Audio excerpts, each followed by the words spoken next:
Buenas tardes, hermanos. Dios les bendiga ricamente, o buenos días para los que ven de día, de mañana esta transmisión. Estamos otra vez aquí desde el hogar, avanzando en nuestro estudio bíblico de Gálatas. Gracias al Señor por esta bendición que nos da otra vez de estar juntos. Todavía la iglesia permanece en los servicios cerrados al público. Esperamos que pronto suceda lo que todos queremos que suceda, que podamos volver a vernos, volver a saludarnos. Pero mientras tanto tenemos que acostumbrarnos a este tipo de situación, ¿ok? Gracias a Dios hemos escuchado que la mayoría de la gente está muy bien. Hemos escuchado grandes necesidades de la gente de la iglesia. Si usted tiene alguna petición de oración, pues con mucho gusto llámenos, escríbanos, mándenos un texto o algo y con mucho gusto le atendemos. Pero aquí estamos, vamos a seguir hoy con el tema de Gálatas. Gracias a los hermanos que nos han escrito, nos han mandado algún saludo y algún aprecio de lo que estamos haciendo. Todas sus palabras son bien recibidas. Gracias, Jonathan, una vez más por ayudarnos con este servicio tuyo tan importante, especialmente en este tiempo de necesidad. Así que estamos trabajando hoy en el libro de Gálatas, capítulo 1. Especialmente vamos a dedicarnos a los versos 10, 11 y 12. Estos tres vamos a exprimirle un poco el día de hoy. Aunque voy a empezar a leer desde el versículo 1 para seguir con la relación que estamos trayendo, pero vamos a dedicarnos este tiempo al tema de los versos 10, 11 y 12. Gálatas capítulo 1, versos 10, 11 y 12. Vamos a orar y entonces comenzamos con nuestro estudio. Padre, gracias por la bendición de estar aquí juntos una vez más, por poder compartir esta clase, por poder compartir esta enseñanza. Como siempre, Señor, te pedimos que seas tú guiando nuestros pensamientos y nuestras palabras, para no desviarnos de la izquierda ni de la derecha, sino mantenernos, Señor, en el centro de la enseñanza tuya. Necesitamos, Señor, tu Espíritu Santo para que Él nos guíe a la verdad, nos recuerde lo que tú nos enseñaste.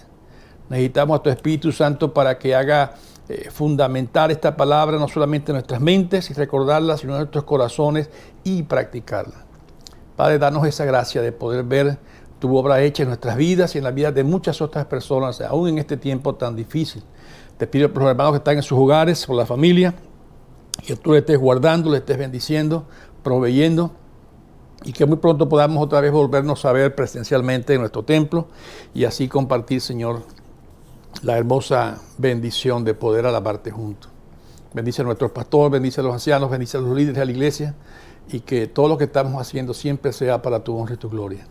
En Cristo Jesús lo pedimos, Señor. Amén y amén.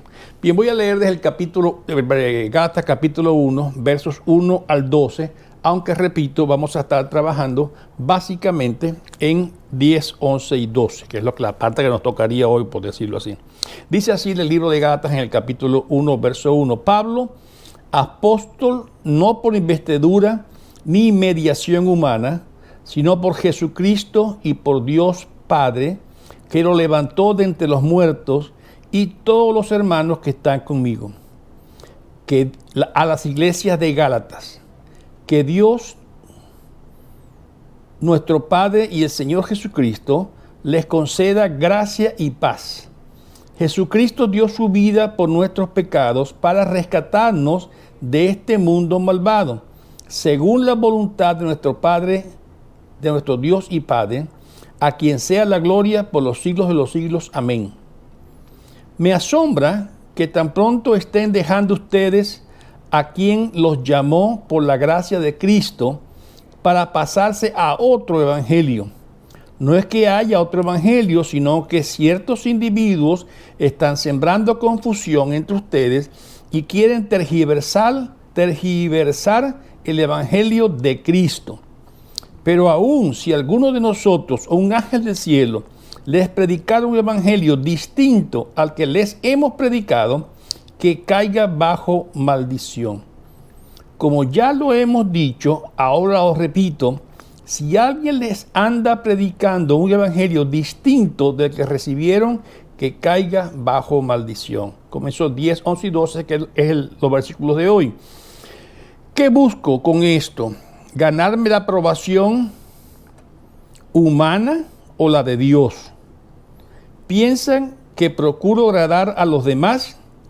Si yo buscara agradar a otros, no sería siervo de Cristo.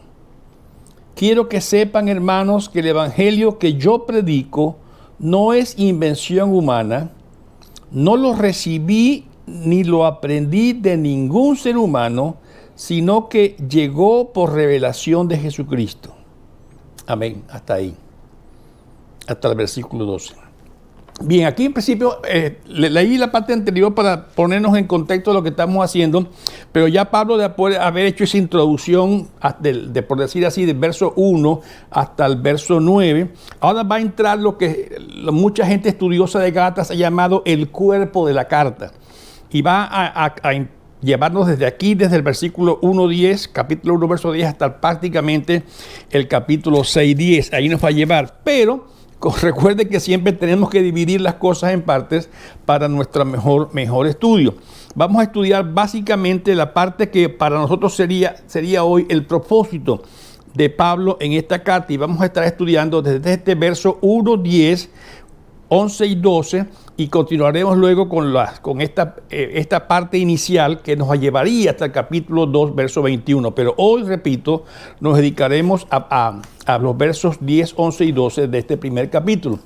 Pablo está demostrando, y ese es el propósito que tiene en esta primera parte de su carta, demostrando algo básico que él quería defender, era la independencia de su evangelio, la independencia de su enseñanza. Y en esta sección a muchos la llaman una sección autobiográfica, porque se describe mucho él, y él sostiene que ese evangelio que él está predicando es completamente independiente de cualquier enseñanza humana. Lo va a repetir un poco más adelante en los versos 13 al 17, y ustedes pueden verlo con calma, yo no lo voy a leer hoy, pero 13 al 17 él va otra vez a explicar un poco cómo fue esa revelación, y lo va a hacer, si ustedes quieren pasar, por cierto, en esa parte, cuando sucede el llamado de Pablo allá en los Hechos. Pero su propósito entonces es explicar la independencia de su evangelio, y sostiene que ese evangelio es independiente de toda enseñanza o capacitación humana. No solamente humana, sino que dice de cualquier iglesia, especialmente la iglesia que había en Jerusalén. Lo va a hacer en el capítulo 1 mismo, 18, más o menos al 24. Y esto es clave que lo entendamos desde este momento. Y también Pablo está aclarando que ese evangelio que él está predicando, esa enseñanza que él está dando, es totalmente independiente aún de aquellos llamados columnas de la iglesia. Y Pablo mismo usa ese término, columnas de la iglesia, para referirse a aquellos apóstoles que habían andado con Cristo personalmente, y ya sabemos quiénes son. Y más o menos en el capítulo 2, 1 al 10, va a cubrir todo esto.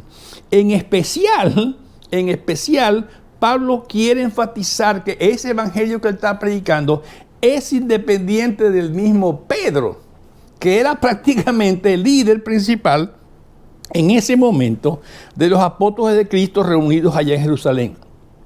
Y lo va a hacer más o menos en el capítulo 2, verso 11 al 21. Así que poco a poco iremos caminando en toda esta parte. Recuerden que este es un camino largo con estos libros tan profundos y tan teológicos como son las cartas de Pablo. Entonces Pablo se da ese tiempo para separarse hasta del mismo Pedro. Y lo hace con mucha claridad, y lo veremos en las próximas clases. Al hacer esto, él está eliminando cualquier fuente de origen de su evangelio que no sea la que él está explicando. En primer lugar, él crea la probabilidad de que ese evangelio sea exclusivamente una revelación directa de Cristo, y aquí lo explica en esos pasajes. Una revelación directa de Cristo. Y lo segundo, y ya vamos a ver por qué hacemos este énfasis y por qué Pablo también lo hace, él destruye cualquier argumento de los oponentes de Pablo. Recuerden que Pablo tuvo mucha oposición, especialmente en el grupo judío. Mucha oposición. No creían ni siquiera que era un apóstol llamado de Dios, ¿verdad? Pero él destruye los argumentos en el sentido de que el evangelio que él estaba predicando no era independiente de Jerusalén. Así lo acusaban, que dependía de Jerusalén. Y sus oponentes querían convertir a los cristianos, no solamente en cristianos, sino también llevarlos a una conversión al judaísmo mismo. Y eso era muy delicado para Pablo. Y estamos gozando con estas enseñanzas porque son importantes. No solamente hacerlo dependiente de Jerusalén, como la iglesia principal en ese momento, porque ya estaban reunidos los apóstoles y se mantenían con mucha profundidad en el estudio de la Biblia, sino que también querían que esos nuevos convertidos gentiles se cambiaran no solamente como cristianos, sino que se hicieran adeptos a la fe judaica o la fe o al judaísmo. Y sus oponentes, los que contrariaban a Pablo, querían demostrar que ese evangelio sí procedía de Jerusalén y procedía de los apóstoles judíos que ya estaban, que habían seguido a Jesús. Por lo tanto, querían estos judaizantes representar el cristianismo desde Jerusalén, y porque era el centro no solamente religioso, sino también, no solamente religioso con los apóstoles, sino del judaísmo mismo. Por eso su mensaje era esa última expresión del evangelio de Cristo, y ellos querían agregarle ahora la tradición correcta para poder modificar y plantear que el evangelio era importante, pero sí le agregaban esto otro que estaba faltando. Y Pablo se opone completamente a esto. Recuerden, estamos entrando a las razones por las que Pablo escribió todas estas cosas. Los oponentes de Pablo querían decir, este evangelio depende de Jerusalén, por lo tanto, si tú eres cristiano, aunque eres gentil, vas a tener que adaptarte a esta forma, a esta religión judía para poder seguir siendo cristiano. Y eso no era realmente lo que Pablo estaba enseñando.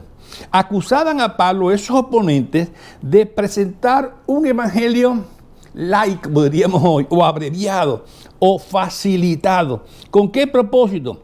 Hacerlos más atractivos a los gentiles, especialmente en el área de Galacia, y entonces así ellos podían aceptar un evangelio, por decir así, light o suave o debilitado. Quizás a nosotros en este pleno siglo XXI no nos suena tan importante ese tipo de verdad, pero lo que aquí estaba pasando es que había una crisis sociológica empezando con el evangelio. Estaba chocando con el sistema que estos oponentes a Pablo querían montar a partir de su evangelio.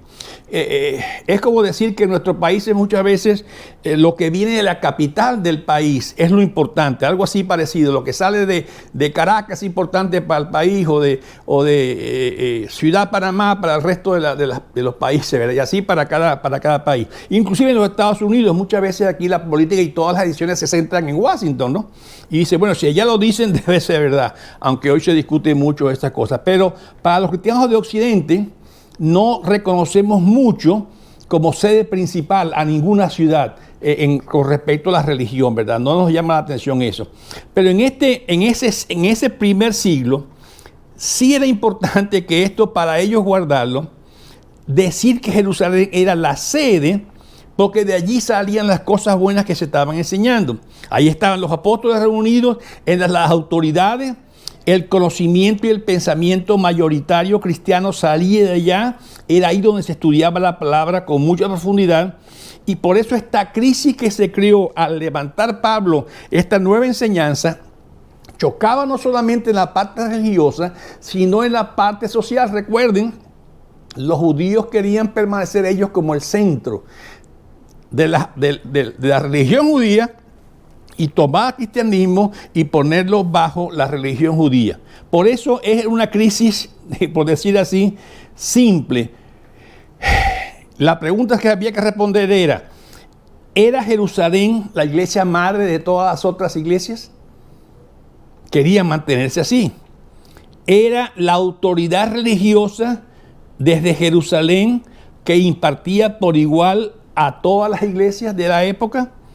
Además, se separaba el cristianismo de los judíos, de esa herencia judía, o permanecería la nueva religión, por llamarla así, fieles al pacto de Abraham. Por eso estamos hablando de un choque sociológico, una crisis sociológica, porque estaban no solamente rompiendo la parte religiosa, sino la parte organizativa del pueblo de Israel. Y ese centro había que aclararlo y Pablo lo hace con mucha claridad. Era Israel, como nación, ocuparía o seguiría ocupando una posición privilegiada dentro de ese nuevo movimiento cristiano. Seguía siendo dependiente de Israel. La iglesia debería de guardar los distintivos judíos, esa nueva iglesia cristiana que estaba surgiendo, o una diáspora muy heterogénea formada por muchos grupos, no la mayoría que no eran judíos, y formada de muchos grupos culturales y de muchos otros países. Así que todas estas preguntas se estaban haciendo y estos eran los choques que estaba viendo precisamente en ese tiempo con ese evangelio que Pablo estaba predicando. Y Pablo aclaró que su evangelio no era un evangelio judío que procedía directamente de Cristo, y lo aclara de una manera muy contundente, e incluso era independiente de toda persona. Por lo tanto, Pablo se oponía a lo que podríamos llamar como una nacionalización de los gentiles. Los judaizantes esto querían traer a los gentiles, aunque venían de otros países, de otros grupos culturales, y traerlos bajo la estructura judía y mantenerlos ahí. Pablo se oponía, por llamarlo así, a lo que algunos llaman un imperialismo cultural, vestido con ropa religiosa. Estamos hablando de cosas muy interesantes y yo sé que puede traer preguntas. Hágala con toda libertad, hermanos. Escríbanos o llámenos y con mucho gusto podemos conversar estas cosas. Pero Pablo se oponía a lo que algunos han llamado un imperialismo cultural vestido de religión. Y en este punto está haciendo ese énfasis en esta primera parte que estamos leyendo desde el capítulo 1:10, que abarque hasta el 2:21, aunque hoy vamos a estudiar solamente esos 3 capítulos. Por eso está explicando de esa manera. El evangelio de Pablo no dependía de Jerusalén, no dependía de los dirigentes de Jerusalén. Era una expresión totalmente independiente, y por eso él usa preguntas para explicar eso que él está tratando de enseñar, ¿verdad? Y empieza a hacerlo de diferentes maneras. ¿Deseo agradar a Dios o a los hombres? Luego, dice claramente, declara esa independencia. Al principio lo hace de una manera positiva. Miren ustedes, en los versículos que estamos leyendo en el capítulo 11, en el versículo 11, quiero que sepan, hermanos, que el evangelio que yo predico no es invención humana. En la parte negativa, no es invención humana, pero enseguida lo cambia también en adelante para la parte positiva. Ni lo recibí, ni lo aprendí de ningún ser humano, sino que llegó por revelación de Jesucristo. Y es clave que Pablo aclara esto para deslindar su posición ante el liderazgo judío que estaba en Jerusalén con los apóstoles, que eran cristianos, que eran creyentes, pero que se mantenían bajo esa estructura judía. ¿Qué busco? Dice Pablo. ¿Aprobación humana? Por supuesto que no. Solo busco ser fiel a Dios. Pablo lo dice con mucha claridad. Busco la aprobación de Dios. En cierta manera decía, sí la busco. Pero en otra manera decía, no la busco porque no la necesito, ya Él me lo dio. Si Él me dio la revelación, es porque me dio también su aprobación y su autoridad. ¿Busco agradar a otros? No, claramente dice, solo busco agradar a Dios. Los judíos afirmaban en cierta manera que Pablo había reducido el evangelio para conseguir la aprobación de los gentiles. Por decir así, con táctica de buen vendedor.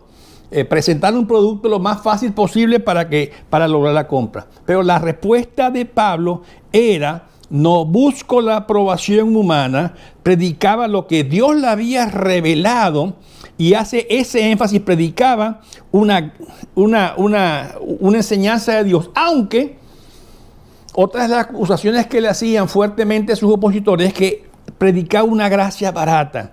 ¿Por qué? Porque decían, tú estás predicando una gracia y un perdón y una justificación de Dios, pero sin la ley. Y eso no puede ser. Por decir así, Dios, pero sin sumisión. Evangelio, pero sin el costo de la ley. Esas eran las acusaciones que Pablo estaba enfrentando y Pablo tenía que fuertemente defenderse de estas cosas. Por eso, él se declara, ahí donde mismo estamos empezando, se declara como siervo, ¿verdad? Siervo de Dios. En la 1 se declara apóstol. Por eso dice en el verso 10, ¿qué busco con esto? Ganarme la aprobación humana o de Dios. ¿Piensan que procuro agradar a los demás? Si yo buscara agradar a otros, no sería siervo de Cristo. Se declara siervo de Cristo, como en el 1:1 se declaró apóstol, y su fidelidad ahora era totalmente a Cristo, no a personas, no a ciudadanías, no a religiones. Su compromiso era con Cristo. El evangelio que él predicaba, por decir así, hacía 3 énfasis muy importantes. Y quiero que noten estos 3 énfasis porque para él uno es muy importante y para nosotros hoy los otros dos son muy importantes. Son 3 declaraciones. La primera declaración o dimensión de lo que Pablo estaba hablando era: la salvación está solamente en Cristo. Y eso viene siendo enseñado desde Moisés en adelante. Viene enseñado desde Moisés en adelante. No hay otra forma de aceptarlo ni de creerlo. La salvación solo viene de Cristo. En segundo lugar, Dios nos acepta, o la segunda dimensión, Dios nos acepta por la fe, sin necesidad de vivir bajo la ley de Moisés. Repito, la segunda es, Dios nos acepta por la fe, sin necesidad de vivir bajo la ley de Moisés. Y la tercera dimensión que le está haciendo es, esta aceptación es abierta a judíos y a gentiles. Son muy claves estas enseñanzas para nosotros hoy, pero la última era muy importante para Pablo. Quizás para nosotros ya no tenemos esa lidia entre gentiles y judíos, no en nuestra sociedad por lo menos, pero para el tiempo de la reforma protestante allá en los países europeos cuando se dio, sobre todo las 2 primeras fueron básicas e importantes. Las 2 primeras eran muy importantes, pero Pablo, el tercer fundamento, abierta para judíos y gentiles, era muy importante. Y esa era la clave de la discusión de Pablo y los judaizantes. La inclusión de los gentiles dentro de la justificación por la fe, sin la ley. Para Pablo era muy importante esto. Los judaizantes hasta aceptaban la justificación en los cristianos. La gente podía ser justificada. Lo que ellos no toleraban, los judaizantes, era pensar en una justificación sin obedecer la ley. Y Pablo hacía ese énfasis claramente. Dios nos acepta por la fe sin necesitar vivir bajo el imperio o bajo la ley de Moisés. Y eso es lo que más le chocaba a ellos. Justificación sin obedecer la ley. Y esto amenazaba, y mucho cuidado con esto, amenazaba la existencia del judaísmo mismo y creaba una crisis social. Recuerden que en esa parte, en aquel tiempo, la religión judía no solamente era religión con respecto a su salvación espiritual, sino que era la forma de vida de toda esta gente. Y Pablo, al predicar estas cosas, estaba rompiendo fuerte, con un golpe muy duro, toda esta estructura religiosa que estaba montada por muchos años. Por eso Pablo declara estas cosas. El evangelio que yo tengo no es de hombres y lo recibí.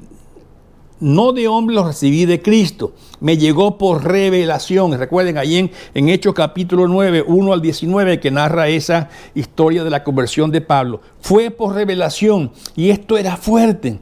No era una invención de Pablo, él lo declaraba, no era mío, lo revelé.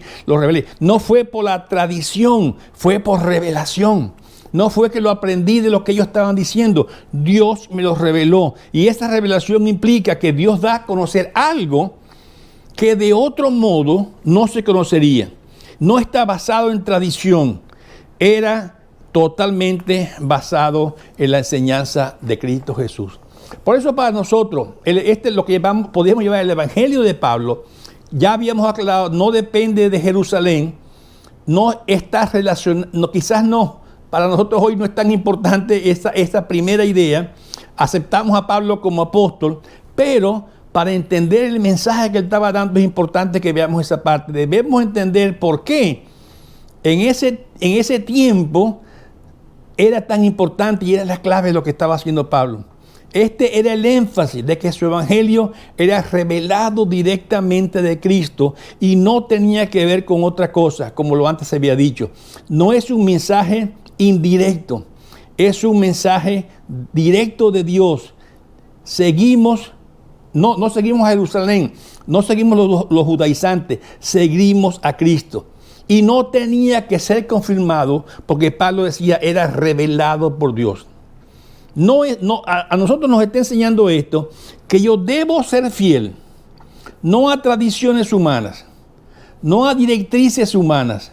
Debemos ser fieles al evangelio que Dios nos dejó en las palabras. Lo repito, no a tradiciones humanas, no a enseñanzas humanas, sino al evangelio de Jesucristo. Y mucho cuidado con esto. Pablo sabía que el judaísmo y el evangelio, tal y como el judaísmo era estudiado y practicado en ese momento, y el evangelio que Cristo trajo, y Pablo también lo trajo con el resto de los apóstoles, eran incompatibles. No podíamos seguir las dos. No podíamos caminar en las dos. Eran incompatibles. Además de que no permitía una integración interracial o intercultural. Y mucho más allá de esas culturas que había tan distintas. Además, era incompatible con la salvación por gracia. Recuerden, se hacía el énfasis de la salvación por las obras, los judaizantes. Y la salvación, Pablo lo enseñaba, solo por gracia y por la fe en Cristo Jesús. Pablo llamaba esto hasta su evangelio, ¿verdad? Y es porque él lo había recibido de esa base que es Cristo mismo. En esa iglesia fundadora de todas estas cosas. Nosotros hoy en día no somos apóstoles ni podemos reclamar que recibimos revelación de Dios. No hay tal cosa. Creemos en la autoridad de estos apóstoles que nos da la Biblia, y Pablo los llama mismo columnas de la iglesia, pero hoy no hay sucesores de Pablo, sucesores de Pedro como apóstoles, que puedan ser infalibles en la doctrina que enseñaba. No es así. No es un asunto por generación el evangelio que recibimos. Más bien, ya habiendo afirmado que Pablo había recibido esto de Cristo y estaba dispuesto a caminar en esto aún a precio de su propia vida. ¿Reconocía a los apóstoles? Sí los reconocía. Y debería fortalecer esta confianza. Si ustedes leen, por ejemplo, Efesios 2:20, y yo podría tratar de buscarlo para ustedes, Efesios capítulo 2, verso 20, dice así, miren: edificado sobre el fundamento de los apóstoles y los profetas, siendo Cristo Jesús la piedra angular. Pablo reconocía a los apóstoles, aquellos hombres que habían caminado con Jesús. Por eso él sabía que ese evangelio que él predicaba era constante. Pero no hay sucesión en estas cosas. No debemos de reconocer la autoridad de otros apóstoles que vengan hoy en día a decirnos cosas. Estos apóstoles de Cristo y Pablo son los fundamentos sobre los que descansa nuestra enseñanza del evangelio. Los escritos de los apóstoles, por eso llamamos canónicos, porque están dentro del canon bíblico. Podemos confiar en su mensaje, que es un mensaje que es transmitido por Dios mismo. Y lo que transmite Pablo entonces era muy importante para nosotros. El evangelio no puede limitarse a una sola nación. No podemos decir el evangelio solamente judío o de Israel, ni de ninguna otra nación, por grande y buena que sea, sin entrar en más detalle, ¿verdad? El evangelio es libertad. Y en ese evangelio hay libertad para todos los que invocan a Cristo, sin importar la raza, sin importar la nacionalidad. Es libertad para todos los que proclaman e invocan el nombre de Cristo. No pretendía ganarse la aceptación humana, por supuesto que no. Y es una enseñanza para nosotros hoy. Ni siquiera nuestra reputación o aceptación social. Hoy en día, a veces caminamos mucho en el término que decimos, debo ser políticamente correcto. Y por supuesto que no tenemos por qué estar insultando a nadie ni señalando a nadie. Lo que sí tenemos que hacer es no dar a torcer nuestras enseñanzas cuando hay intereses sociales o políticos o culturales que chocan con el evangelio de Cristo. Y esto es muy claro decirlo. Hoy vivimos una sociedad que por principio está chocando con la enseñanza clara de Cristo. Y está tratando de infundir valores dentro de la iglesia, dentro de los miembros de la iglesia, que no son los valores del reino de Dios. Y así igual que Pablo debemos ser claros. Lo que es de Dios se debe reconocer. No buscamos la aprobación de los hombres. No buscamos la aprobación de los amigos. No buscamos la aprobación de la religión. Buscamos la aprobación de Dios. No tengo por qué ser políticamente correcto en las enseñanzas claras que la Biblia nos da muy explícitamente en esta explicación. Dejo la verdad de Dios si yo me pongo a ligarla con verdades humanas. Si busco ser aceptado por los hombres, sin duda que me desvío de Dios. Debemos siempre buscar la aprobación de Dios, sin importar lo que los otros piensen de nosotros. Lo aclaro más, tenemos que temer a Dios más que a los hombres. El torcer la enseñanza bíblica clara y franca, como aquí está, por buscar aprobación de hoy, de la gente, de la cultura, sencillamente nos aleja de Dios. Y repito, debemos temer a Dios y no a los hombres. Un ejemplo de esto lo tenemos en nuestra historia con el propio Martín Lutero, en aquella época de la Reforma. Él descubrió en su palabra que la gracia de Dios, tal como él la leyó en su palabra, estaba siendo ligada o enturbiada o mal informada por dogmas humanos, por dogmas eclesiásticos. Y esa gracia estaba siendo totalmente pervertida, tratando de ponerle arriba sencillamente dogmas eclesiásticos. Y Martín Lutero fue muy claro en esto, cuando él descubrió estas verdades.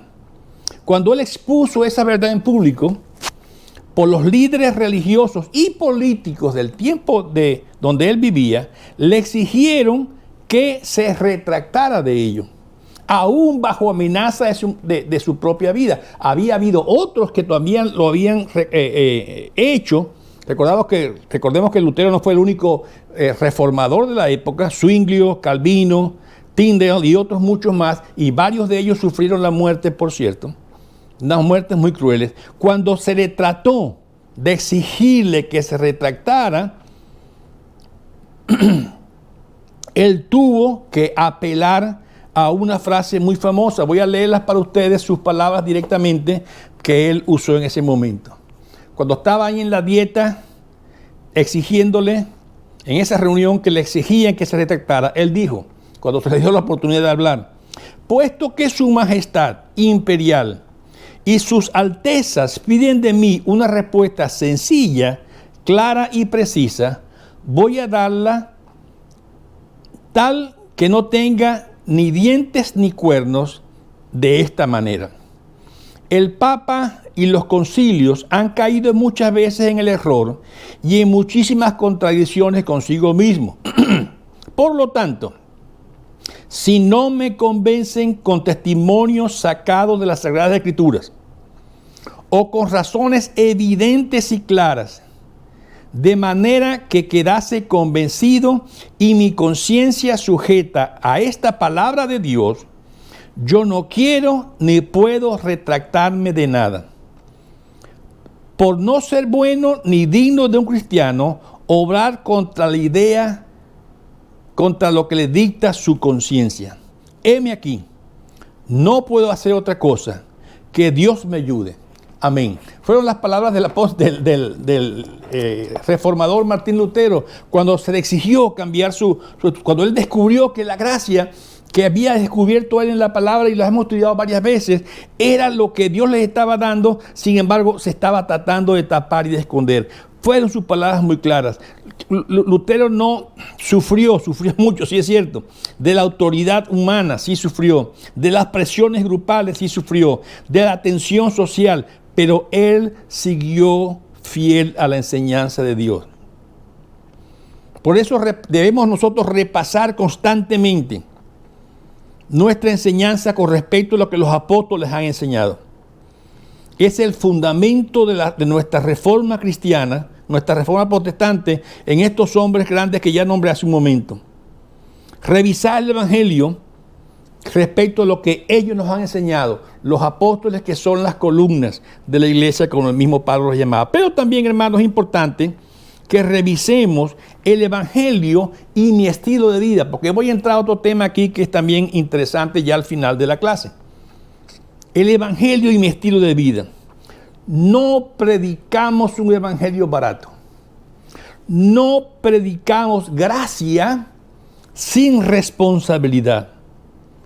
Vivir la vida cristiana sin compromiso con Cristo no es posible hacerlo. El Evangelio siempre trae transformación de vida. No hay tal cosa como un cristiano o uno que se hace llamar cristiano y quiere seguir viviendo su vida como le da la gana. No hay tal cosa. Repito, siempre el Evangelio de Jesucristo trae transformación a la vida de cualquiera que dice creerlo y predicarlo. Hoy quizás estamos viendo una situación también muy incómoda porque se nos dice, o que ustedes predican el Evangelio donde la gracia lo hace todo sin importar cómo vive la persona. No estamos enseñando eso. Siempre la gracia de Dios trae responsabilidad y cambio de vida. Lo que sí estamos enseñando claramente es que la salvación nunca será posible lograrla por nuestro buen comportamiento o por nuestras propias obras. Pablo, al final del mismo capítulo, del mismo libro de Gálatas, en el capítulo 5, 16 en adelante, lo va a aclarar muy bien, cuando habla de la libertad en Cristo. Pero quiero dejarlo muy claro, si el Evangelio y la salvación es por gracia, lo sé, no es por obra, eso lo sabemos muy bien, pero eso no me da la licencia ni el derecho a vivir como yo quiera. No, Señor, no es así. Mi vida, lo dice la palabra, lo dice Pablo, lo dicen los apóstoles, lo dice el Evangelio, mi vida debe representar mis convicciones. Por eso cuando estudiamos Romanos capítulo 12, los versos 1 y 2 fuimos tan enfáticos. Repito, mi vida cristiana debe representar y reflejar mis convicciones cristianas. Hay valores cristianos, hay normas cristianas escritas en su palabra que no se pueden torcer sencillamente porque yo quiero vivir como yo quiera.